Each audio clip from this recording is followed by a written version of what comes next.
शेर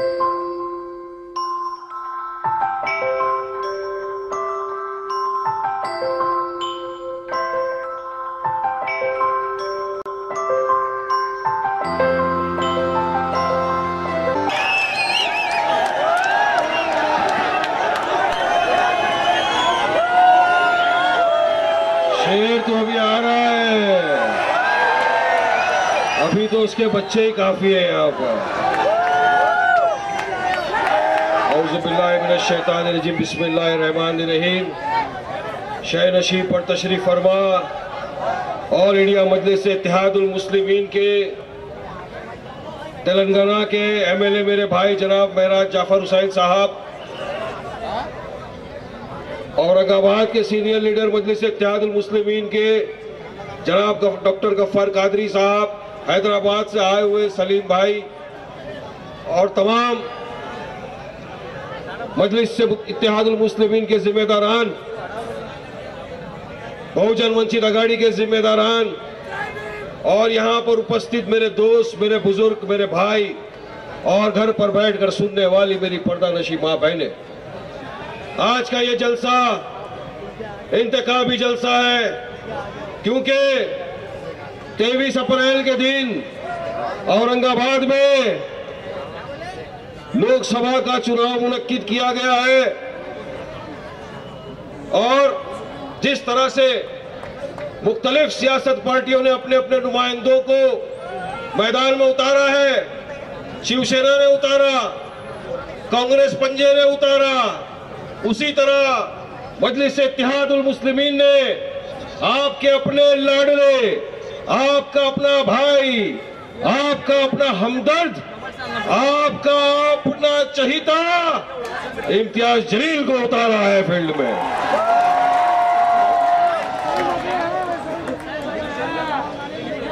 आप देश का माहौल तो देख ही रहे हो, एक तरफ बीजेपी शिवसेना है तो दूसरी तरफ कांग्रेस और राष्ट्रवादी है।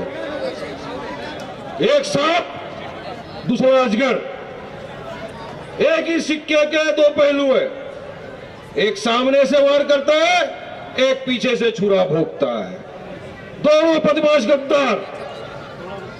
उसके बीच में आपके सामने मजलिस इत्तेहादुल मुस्लिमीन, इनकी गद्दारी का सबूत देता हूं मैं आपके सामने।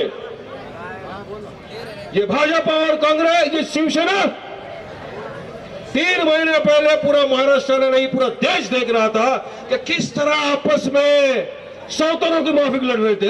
तू मैं कर रहे थे, ये कुत्ते बिल्लियों की तरह लड़ाई हो रही थी। रावत कुछ लिखा सामने में, उधर से शाह कुछ बोला, वो कुछ बोला, इधर से ये कुछ बोला। अरे एकदम बचकांडा हरकत। अपनी भाषा अभी शुरू होगी, अपनी भाषा शुरू होने वाली, एकदम बचकांडा हरकत। हम अलग लड़ेंगे। अरे मंदिर बनाने के लिए भाग रहे हैं दोनों। एक पहले जाने वाला था तो उद्धव ठाकरे ट्रेन पकड़ के चला गया, बोले प्लेन नहीं मिलता, ट्रेन में चले जाऊंगा। ट्रेन में 10-12 अंटर पंटर को लेके चले गए, मैं आरती करके रिटर्न आ गया। अरे क्या नाटक मस्ती किया वहां पर, पूरा देश ने देखा। अचानक एक दिन शाह साहब आते हैं फ्लाइट से, सीधा जाते हैं मातोश्री की तरफ। उद्धव ठाकरे ने खाना खिलाया मस्त मुंबई का दबा के। क्या खिलाया मालूम नहीं, दोनों गले मिले मिले आए, आज से हम एक साथ हैं। अरे यार, कल तक लड़ रहा था, आज एक हो गया। इतना बड़ा डुगला तो मैंने किसी को नहीं देखा आज तक। वाला ये डुगलापना है कि नहीं है भाई? बचकांडागिरी है कि नहीं है? तो क्या ऐसा बचकांडों का साथ देने का अपने को? हाँ, चिल्लर पार्टी। और भाजपा ने तो हद कर दी। हम लोग हमेशा से बोलते थे ये आरएसएस और बीजेपी वाले मुसलमान और दलितों के दुश्मन है। दुश्मन याद रखना, सबसे बड़ा दुश्मन अगर कोई मुसलमान और दलितों का है तो ये बीजेपी और शिवसेना आरएसएस वाले। इन्होंने सबूत दिया इस बात का, जबकि एक बम ब्लास्ट की आरोपी, यूपीए की आरोपी साध्वी प्रज्ञा ठाकुर इतने मासूम बेगुनाहों की कातिल है ये साध्वी प्रज्ञा। कोर्ट में जेल में गई, जेल में से अर्जी करी कोर्ट को, मेरी तबीयत खराब है, मुझे मेडिकल ग्राउंड पे जमानत दो। मेडिकल ग्राउंड पे जमानत लेकर बाहर आई और अभी मोदी क्या किया, उसको भोपाल से टिकट दे दिए कि जा तू लड़, चुनाव के अंदर लड़। अरे शर्म करो, शर्म। अरे बम कांड की आरोपी है वो, जमानत पे बाहर आई है। कल जमानत धप गई तो साध्वी अंदर फिर से चले गई, समझ लो। मगर ये राजनीति देखो इनकी। अगर ये काम वारिस पठान किया होता क्या होता? अब तक मुझे देशद्रोही, एंटी नेशनल, पाकिस्तान जाओ। अरे पाकिस्तान तो ऐसा लग रहा है जैसे ठेका ले लिया, अरे आए गए, चलो चलो आओ दिख जाओ, पाकिस्तान जाओ। अरे भेजने का ऑस्ट्रेलिया न्यूजीलैंड भेज भाई, घूमेंगे, अच्छी जगह है। क्या पाकिस्तान जाएंगे ना, ऑस्ट्रेलिया न्यूजीलैंड जाएंगे भाई, घूमने फिरने यार, नहीं। क्योंकि ये मुल्क हमारे बाप का था, हमारे बाप का है और हमारे बाप का। भाजपा वालों, शिवसेना वालों, आरएसएस वालों, तुमको जाना है हमारे पास आ जाओ, बिना टिकट नेपाल भेज देंगे, चले जाओ, जरूरत नहीं है, गंदगी साफ करो, कचरा साफ करो। ये राजनीति चल रही है आजकल देश के अंदर। शिवसेना, भाजपा दोनों मिलकर एक होकर आए, महाराष्ट्र के अंदर चुनाव लड़ने के लिए आए, औरंगाबाद से खड़ा कर दिया, फिर वो 20 साल पुराना, पुरानी फ्रेम, पुराना फोटो। वंचित बहुजन आघाड़ी आई, मजलिस इत्तेहादुल मुस्लिमीन आया, नया नया खूबसूरत चेहरा, नया नया फ्रेम दे दिया आपके सामने। ये फर्क है हम में। इनके पास एक ही मुद्दा है, रिलीजन पॉलिटिक्स करेंगे। कांग्रेस जनधारू, तो मोदी नेशनलिस्ट हिंदू। कांग्रेस, राहुल बाबा चले गए 15 मंदिर में गुजरात चुनाव के पहले, मोदी चले गए 20 मंदिर में गुजरात चुनाव के पहले। अरे क्या मंदिर मंदिर की फाइट करेंगे, कभी विकास की भी बात करेंगे मोदी और राहुल बाबा? बता दो दोनों। 70 साल आजादी को हो गए, आज भी हम मंदिर मंदिर कर रहे हैं। और यही नहीं, अरे शर्म आती है 70 साल के बाद जब आप हमको पूछते हो, हमारी नेशनलिज्म, हमारी पेट्रोटिज्म को चैलेंज करते हो, तो शर्म आती है तुम जैसे लोगों पर। क्योंकि हमारे बाप दादाओं ने इस देश की आजादी के लिए अपनी जानें दी है, तब जाकर आज हमारा हिंदुस्तान मुल्क आजाद हुआ है। मोदी कहा था ये आरएसएस शिवसेना, कहा था ये भगवा? अरे ये तो वो लोग थे आरएसएस वाले जिन्होंने 52 साल तक अपने तिरंगे को इनके हेडक्वार्टर नागपुर में नहीं लहराया। याद रखो, ये इतने बड़े देश के गद्दार देशद्रोही है। और आज हमको पूछ रहे हैं, तुम हमको पूछ रहे हैं नेशनलिज्म प्रूव करो, सेक्युलरिज्म प्रूव करो, देश में रहना है, भारत माता बोलो, वंदे बोलो, फला बोलो, अरे नहीं बोलता, चल चल चल, कुछ भी नहीं बोलेगा, चलो। क्या अभी देश में बोलने से हमारा हिसाब किताब लगाएंगे क्या? अरे मैं तो टीवी की डिबेट में भी संविधान लेकर बैठ गया, तो ये संविधान में पता कहां लिखा है? क्योंकि मेरे लिए विश्व रत्न, स्वर्ण रत्न डॉक्टर बाबा साहेब अंबेडकर का दिया हुआ संविधान ये आरएसएस और भाजपा और ये शिवसेना वालों से बहुत ज्यादा बड़ा है। याद रखो, उस संविधान में कहीं भी नहीं लिखा कि मुझे अगर यहाँ रहना है तो ये मुझे बोलना पड़ेगा। मगर फिर भी हर दिन ये बोलो, फला बोलो, डिमका बोलो, नहीं बोलेंगे आप। और ये अब आते हैं पंजे की तरफ, बाद में वापस आएंगे इनकी तरफ। बच्चों को छोड़ूंगा नहीं, इनको आज एक को भी। आज इनकी शामत आई है, आज छोड़ने वाला नहीं है। किराड़पुर की जनता पूरी के पूरी हाजिर है, सुनना पड़ेगा, मैं सुनाऊंगा बराबर आज इन लोगों को।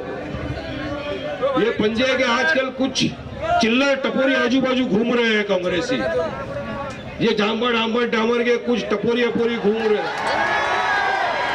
कुछ टपोरी आजू बाजू में घूम रहे हैं और काफी कुछ बोल रहे हैं। तो इनको मैं एक ही मैसेज देना चाहता हूं, बेटा साइलेंट हो जाओ, साइलेंट हो जाओ, नहीं तो हम लोग वायलेंट हो जाएंगे, याद रखो। इनको ज्यादा बोल के भाव नहीं देने का, इनको उनकी जगह पे रखो। अरे जींस शर्ट पहन लिया तो क्या वारिस पठान के वहां पे हीरो हो गया क्या? चाहे अपनी हद में रहे, सरहद में रहेगा बेटा, जास्ती मत उछल। हमको आता है मुकाबला कैसा करना। पंजा कितने साल तुम थे सत्ता में? 70 वर्ष तुमने राज किया ना हिंदुस्तान में। क्या क्या तुमने हिंदुस्तान के मुसलमानों और दलितों के साथ आज तक? महाराष्ट्र में 15 साल इनकी सरकार सत्ता में रही। 3 कमेटी के रिपोर्ट इनके सामने पेश किए गए। Mahmoodur Rahman committee, Mishra committee, Sachar committee. हर कमेटी ने यह कहा कि महाराष्ट्र का कास्ट मुसलमान सोशली एजुकेशनली बैकवर्ड है, उसको रिजर्वेशन मिलना चाहिए। 3 कमेटी के रिपोर्ट थे। ए भाई जरा खामोश बैठिए यार, सुनने गए तो खामोश बैठे, तो मैं जाके बैठिया हूं। सीरियस बात हो रही है, मस्ती मजाक नहीं करने आए। 3 कमेटी का रिपोर्ट आए। महाराष्ट्र में कांग्रेस की सरकार रही 15 साल तक। तीनों कमेटी ने यह कहा था कि महाराष्ट्र का जो मुसलमान है कास्ट बेसिस पे उसको रिजर्वेशन मिलना चाहिए, मगर पृथ्वीराज चौहान के टेबल पर रिजर्वेशन का यह रिपोर्ट पड़ा, उसने रिजर्वेशन नहीं दिया। 2014 के चुनाव के पहले जब कांग्रेस को ये लगा कि हाँ अब तो अपनी नैया डूबने वाली है, अब हारने वाले हैं, पंजा टाटा बाय बाय होने वाला है, जाते जाते 5% रिजर्वेशन एजुकेशन में दिया, 15% रिजर्वेशन जॉब में दिया। इस रिजर्वेशन का भी कोई पक्का कानून नहीं बना। लिहाजा भाजपा की जब सरकार आई उन्होंने रिजर्वेशन हटा दिया। जब मुंबई की उच्च न्यायालय हाई कोर्ट ने कहा कि तुमको 5% रिजर्वेशन मुसलमानों को देना चाहिए, फिर भी ये बीजेपी की बेशरम सरकार ने हमको रिजर्वेशन नहीं दिया, तो कहां गया इनका जुमला सबका साथ सबका विकास? कहां से होगा विकास? अरे रिजर्वेशन वारिस पठान अपने बेटे के लिए नहीं मांग रहा था, मैं रिजर्वेशन उन लोगों के लिए मांग रहा था, उन मेरे भाई बहन बुजुर्गों के लिए मांग रहा था जिनका अरमान था, जिनके दिल में सपना था कि उनका भी बेटा, उनकी भी बेटी पढ़ लिख कर IAS ऑफिसर बने, IPS ऑफिसर बने और तमाम दूसरे राज्य के नागरिकों के कांधे से कांधा मिलाकर आगे बढ़े, राज्य का नाम रोशन करे, देश का नाम रोशन करे। रिजर्वेशन उनके लिए हम लोग मांग रहे हैं, मगर नहीं दिया सरकार ने रिजर्वेशन। मराठाओं को रिजर्वेशन दे दिया, 52% था, 16% और दे दिया, तो हमको अफसोस नहीं है, मगर साथ ही साथ मुसलमानों को और धनगर समाज को रिजर्वेशन देना चाहिए। नहीं दिया। क्यों नहीं दिया? हेडक्वार्टर से मोदी चाय वाले का हुक्म नहीं आया था भाई साहब। हर आए दिन सुना हमने 4.5-5 साल में एक ही चीज, विकास की तो बात कभी सुनी नहीं 5 साल में हमने। जब टीवी खोला मोदी बैठे, मैं तो चाय वाला हूं, मेरा क्या है, मैं तो जंगल में चला जाऊंगा, वहां अपना काम करूंगा। हमने जब भी जवाब दिया, बिल्कुल चाय वाले, तुमको जंगल भेजेंगे मगर चाय की केटली भी हम देंगे, चाय की पत्ती भी हम देंगे, चीनी भी हम देंगे, तुमको जंगल भेजेंगे। वो खत्म हुआ नहीं, इधर उधर की बात की है, लोगों ने सवाल चालू कर दिया। मोदी जी 2014 में आपने कहा था कि मैं 2 करोड़ लोगों को रोजगार दूंगा, क्या रोजगार दिया 2 करोड़ लोगों को? 15 लाख रुपया एक एक के अकाउंट में जमा कर दूंगा। मेरे भी सपने शुरू हो गए, 15 लाख आएगा तो मैं भी थोड़ा घूम फिर लूंगा भाई, मेरा थोड़ा मेरा भी अरमान जाग गया, मगर आज तक सपने में 15 लाख भी नहीं आया। काला धन जो देश का बाहर है, वो काला धन लेकर आऊंगा हिंदुस्तान में, वो भी नहीं लाए, बल्कि जो देश का आपकी मेरी मेहनत की कमाई का जो हम टैक्स भरते हैं, वो जो सफेद धन था वो भी विजय माल्या लेकर चला गया, टाटा बाय बाय करता हुआ निकल गया। वो भी नीरव चोकसी लेकर चला गया, मोदी लेकर चला गया। सफेद धन भी हमारे जेब जो देश का था पूरा बाहर लेकर चले। और चौकीदार क्या कर रहे थे? डंडा लेकर बैठे थे, रात को सो गए। इसलिए चौकीदार चोर तो है ही, चौकीदार सुस्तड़ भी है, सुस्तखोर भी है, लेजी है, काम में ध्यान नहीं दे रहा है, जिसकी वजह से देश की हालत खराब हो गई। मैं चौकीदार, अरे चौकीदार तुमको भी जंगल भेजेंगे, तुमको भी जाना है। टोपी भी हम देंगे चौकीदार की सीटी भी हम देंगे और डंडा भी हम देंगे। जाओ जंगल में लेके जाओ, पे बजाते रहना आप रात दिन चौकीदार। और देश में यही चल रहा है, चाय वाला, चौकीदार, अप्पू पप्पू टप्पू। अरे काम की बात कम करो, कब काम की बात करोगे आप लोग? मगर वंचित बहुजन आघाड़ी और मजलिस इत्तेहादुल मुस्लिमीन ने एक डेवलपमेंट प्रोग्राम रखा है। हमारे पास एक विजन है, हमको पता है औरंगाबाद की आवाम को क्या चाहिए, क्योंकि इतने बरसों से आपने 4 टर्म में शिवसेना को वोट दिया, वो इक्तिदार में आकर बैठे, मगर उन्होंने कुछ भी औरंगाबाद की आवाम के विकास के लिए कोई काम नहीं किया। आज भी डेवलपमेंट के नाम पे औरंगाबाद में कोई काम नहीं हुआ, कोई विकास नहीं, कोई ऐसी स्कूल नहीं बनी, कोई ऐसा अस्पताल नहीं बना कि जिसको आवाम कह सके वाकई में ये स्कूल, अस्पताल और कुछ काम हुआ है। यहाँ पर नहीं हुआ। हमारे पास एक विजन है। हमने पहले कहा था कि अगर कांग्रेस वाले वंचित बहुजन आघाड़ी के सदर प्रकाश आंबेडकर साहब को उनके वर्चस्व, उनके पावर के हिसाब से टिकट देगा तो हम चुनाव नहीं लड़ेंगे। मगर क्या हुआ? कांग्रेस अपने घमंड में रही, अपने गुरूर में रही, नहीं देंगे हम, जाओ हमको लड़ो। आज क्या हो गया? हम लोग लड़ने खड़े हो गए तो आंबड़ जांबड़ डांबर की सबकी हालत खराब हो गई, सबकी चड्डी गीली हो गई, यहाँ वहां घूम रहे, कोई खड़ा नहीं कर रहा है, जा रहे बाइक पे कैंपेनिंग करने, वहां से भगाया जा रहा है। इसीलिए कहा था बेटा तुम्हारा मुकाबला बच्चों से नहीं, तुम्हारे बाप से इस टाइम तुम्हारा मुकाबला है, याद रखो। और तुमको हम सिखाएंगे, इतने वर्षों से जो तुमने मुसलमानों और दलितों के साथ जो अत्याचार किया, जो अन्याय किया, उसका एक एक हिसाब लेंगे। हिसाब का वक्त आ गया है, मुत्तहिद होने का वक्त आ गया है, एक होने का वक्त आ गया है। ये वक्त साल के 5 साल में एक मर्तबा आता है, याद रखो मेरे भाई। दिखा दो इनको आके अपनी पूरी ताकत का पुरजोर सबूत दिखा दो इनको कि हम जब एक होते हैं तो किस तरह से शिवसेना कांग्रेस को उठा के पछाड़ के फेंकते हैं भाई साहब। क्योंकि याद रखो, इतने साल इन्होंने दादागिरी की, इतने साल हमारा खून चूसा, इतने साल इनको बेवकूफ बनाया, अभी इनका टाइम खत्म हो गया। अब अपना टाइम, अभी अपना टाइम, और ये वक्त हमारा रहेगा, हम लाएंगे इस वक्त को इंशाअल्लाह। किराटपुर की जनता लाएगी इंशाअल्लाह। औरंगाबाद का मेरा एक एक शेर भाई रहेगा इंशाअल्लाह। ये उम्मीद है हमको कि आप सब भी चाहते हो कि डेवलपमेंट हो।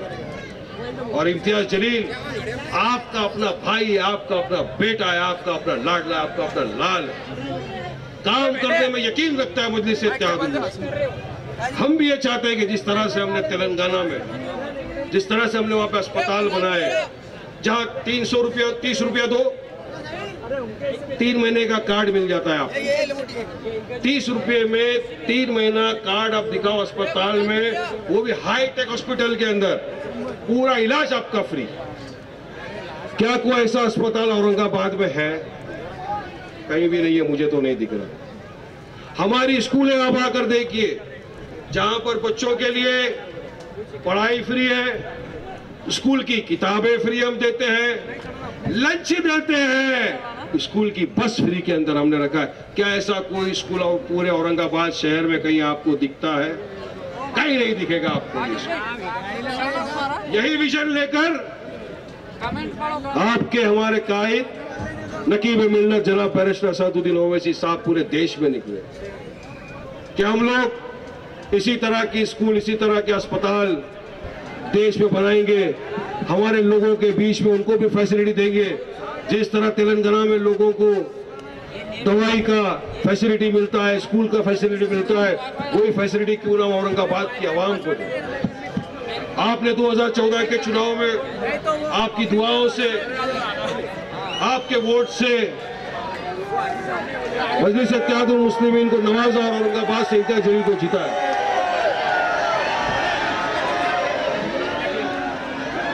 आपने बैठ जाओ, अभी बैठ जाइए, बैठ जाओ, अभी बैठ जाइए साहब, अभी नहीं आए, बैठ जाइए। शेर आ रहा है, हवा आना शुरू हो गई है, शेर आ रहे यार। वो जंगल में जब शेर आता है तो हवा आता है ना, हवा आना शुरू है। मैं भी वो इंतजार कर रहा हूँ, मैं भी उसी इंतजार के अंदर हूँ। शेर की दहाड़ सुनने आप में हम सब यहाँ मौजूद हुए, और आज तो ऐसा दहाड़ेंगे, पंजा पंजा tata bye bye, Shiv Sena goodbye, BJP goodbye होने वाला है। औरंगाबाद की जनता हमेशा के लिए इनको उठा के फेंकेगी, मगर इत्मीनान से सुनो, हम लोग हमेशा से बोलते आते हैं, सोचते आते हैं, अरे हमारा विकास नहीं हुआ। खामोश रहो, थोड़ा खामोश रहो, खामोशी के साथ सुनो, अच्छा लगेगा। मैं अपनी बात आपके सामने कुछ रखने आया हूं, मैं आपको जगाने आया हूं, मैं बताने आया हूं। मैं समझता हूं आप सब समझदार लोग हो, मैं जानता हूं आपको मालूम है क्या क्या जरूरत है औरंगाबाद में, फिर भी मैं आपसे खिताब कर रहा हूं, मैं आपको कुछ समझाने आया हूं। अगर आप सुकून से सुनेंगे तो मुझे बोलने के लिए अच्छा लगेगा, मैं अपनी पूरी बात रख सकूंगा आपके सामने। क्योंकि हम लोग आपके बीच में इसलिए आए, 2014 में आए, आपने अपनी दुआओं से नवाजा और आपने इम्तियाज जलील साहब को चुनकर असेंबली में भेजा। और अल्हम्दुलिल्लाह मैं तो उनके बाजू में हर सेशन में बैठा हूं असेंबली में। कोई सेशन ऐसा गया नहीं है जहां पर इम्तियाज जलील ने औरंगाबाद का विषय नहीं उठाया हो, औरंगाबाद के डेवलपमेंट की बात नहीं की हो, औरंगाबाद के विकास की बात नहीं की हो। चाहे खाड़ी अस्पताल हो, चाहे औरंगाबाद की कच्ची सड़कें हो, चाहे औरंगाबाद का कचरा हो, कचरे के लिए भी आवाज उठाई, क्योंकि औरंगाबाद को कचरे की सिटी माना जाता है। मेरे भाई, अफसोस की बात है बड़ी कि 20 बरस एमपी रहने के बाद भी औरंगाबाद से कचरा नहीं साफ कर सके, मगर अब हम कचरे के साथ साथ इनको भी साफ कर देंगे, याद रखना इंशाअल्लाह। अब ऐसा घुमाएंगे हम लोग, डंपर ऐसा घुमाएंगे, ये अचरा कचरा हेरे खेरे फेरे सबको साफ करके हमेशा के लिए फेंको, साला बहुत हो गया, बहुत हो गया, इनका बहुत हो गया। अब अपना टाइम आने वाला है, औरंगाबाद सुधरने वाला है, याद रखो। और अपना बटन भी 6 नंबर पे, सीधा सिक्सर।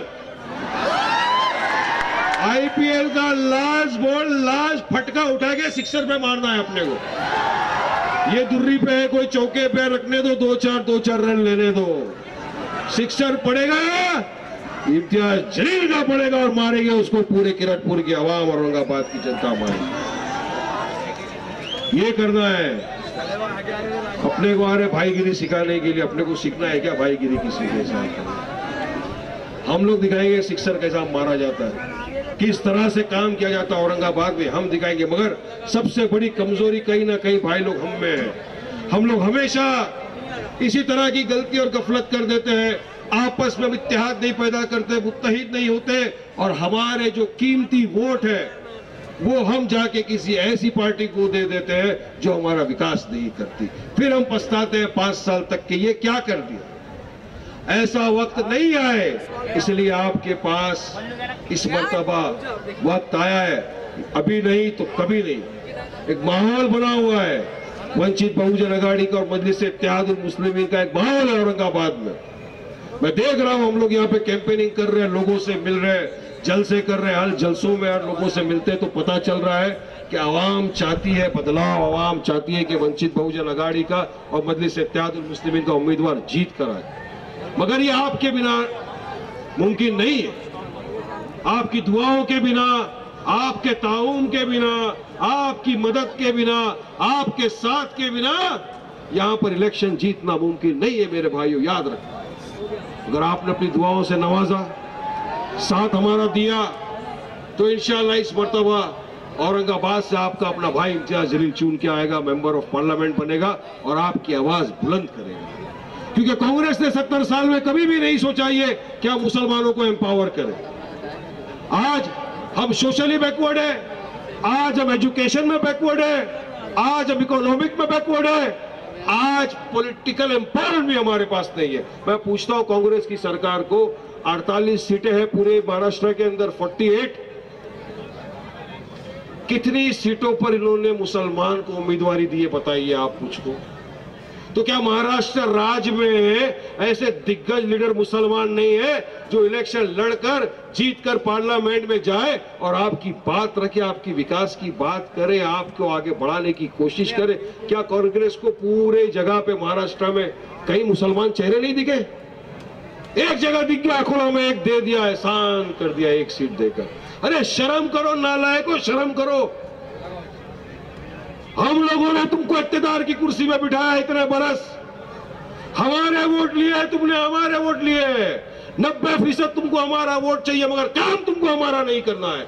आज भी तुम्हारी वजह से मुसलमान और दलित पिछड़ा हुआ वर्ग है, आज भी हम पिछड़े हुए हैं, मगर हमने तुमको इख्तियार की कुर्सी पर लाके बिठाया ना, तो इंशाल्लाह हम ताकत रखते हैं, उस कुर्सी से तुमको लात मार के फेंकने की ताकत रखते हैं। याद रखो, जनता जनार्दन है, अगर कंधे में बिठाना जानती है तो लात मार के उठा के फेंकना भी जानती है। याद रख लो ये बात तुम लोग। ये है, इस बार जज्बे से काम करना है, एक होना है, इतिहाद पैदा करना है, क्योंकि वंचित बहुजन अघाड़ी के डॉक्टर प्रकाश आंबेडकर साहब और हमारे नकीब मिल्लत जनाब बैरिस्टर सैदुद्दीन ओवैसी साहब, दोनों ने एक प्रोग्राम बनाया है। इस वक्त देश का रुझान भी यही है कि हमको नॉन कांग्रेस, नॉन भाजपा की सरकार चाहिए, हमको एक थर्ड फ्रंट चाहिए, फेडरल फ्रंट चाहिए, जो डेवलपमेंट की बात करेगा, विकास की बात करेगा, डेवलपमेंट का काम करेगा, विकास का काम करेगा। याद रखो, वरना ये अगर चीज भूल गए तो फिर वही, उस पर मेरे को एक गालिब का बहुत अच्छा शेर याद आता है, मैं बोलता चलूं, क्योंकि हम सब हमेशा से गलती करते आते हैं, मिस्टेक करते आते हैं, फिर 5 साल तक पछताना पड़ता है। इसलिए एक शेर बोलूंगा गालिब का, जिंदगी भर यही गलती करते रहे गालिब, जिंदगी भर यही गलती करते रहे गालिब, धूल थी चेहरे पे और आईना साफ करते रहे हम लोग। ये होता है हमसे, मिस्टेक कहीं ना कहीं अपने में, और हम लोग दूसरों को इल्जाम लगाते हैं। हम लोगों को सियासत सिखाने आते हैं, अरे यार अब भाईगिरी सियासत क्या तुमसे सीखेंगे हम लोगों को सिखाते हैं किस तरह से हम आगे बढ़ाएंगे। क्या तुमने आगे बढ़ा दिया बताओ मुझे औरंगाबाद में? अब ये आएंगे तुम्हारे बीच में, अब इनका टाइम है, अब ये तुम्हारे बीच में आएंगे, इनके दलाल कटोरा ले लेके आएंगे, वोटों की भीख मांगेंगे, अरे भाई मुझे वोट दे दो, मैं ये कर दूंगा, मैं फुला कर दूंगा, हर काम कर दूंगा, क्योंकि बेशरम लोग हैं, इनको शर्म नहीं आती। पिछली मर्तबा भी यही बोला था, काम नहीं कि आज भी आकर यही आपके बीच में आकर बोलेंगे। मगर याद रखो मेरे भाइयों, दोस्तों, बुजुर्गों, बिंदास लोहा से जितना चाहिए लो, वहां से अपने खून पसीने की कमाई, अपने बाप दादा का पैसा जमा करके बैठे हैं, लो वहां से और डाल दो पतंग में, डाल दो बिंदास, लेने का छोड़ देगा नहीं किसी को। जो भी आया तो अपना, नहीं तो कल का देखा हुआ सपना है। चल हटा वटा सावन की घटा, खींचो खींचो, लो बिंदास। अरे अपने खून पसीने की कमाई है, लोग खा के बैठे, कुछ विकास नहीं किया, ऐसा ही माल ले लेके तिजोरी भर दी है। अब टाइम आया, ले लो और डाल दो पतंग के ऊपर बिंदास, वो पतंग पूरे आसमान में, और बता दो पंजे को, देख भाई तेरा वक्त खत्म हो गया, अब तू टाटा बाय बाय, हमेशा के लिए पंजे को निकालो। दिखा दो शिवसेना को कि जा भाई तू फिर से लड़ ले बीजेपी के साथ ही, वहीं तेरा सही है, यहाँ पे तेरा कुछ काम नहीं, आपस में लड़ो, आपसी लड़ाई है, आपस में लड़ते रहो। तुम लोग हमारे बीच में क्यों आते हो? हमको हमारा काम करने दो ना यार। सौतन की माफी लड़ते हो, बाद में आ जाते हो हमारे से वोट मांगने के लिए, शर्म करो। सोचो, एक सोचने वाली बहुत बड़ी बात है। सोचो आज बीजेपी क्या कर रही है, सोचो शिवसेना क्या कर रही है, सोचो। यार आए दिन इनका कैंपेनर, अरे वो योगी भगवा कलर में घूमता रहता है, टकला सरी का, कुछ भी बकवास कर रहा है, कुछ भी बकवास कर रहा है। अली तुम्हारे, बजरंग बली हमारे, अबे अली हमारे थे और रहेंगे इंशाल्लाह। हम अली गुलाम और रहेंगे अली के गुलाम।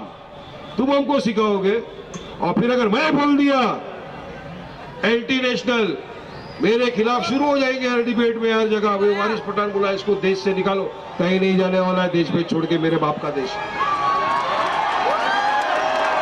अब आपके बीच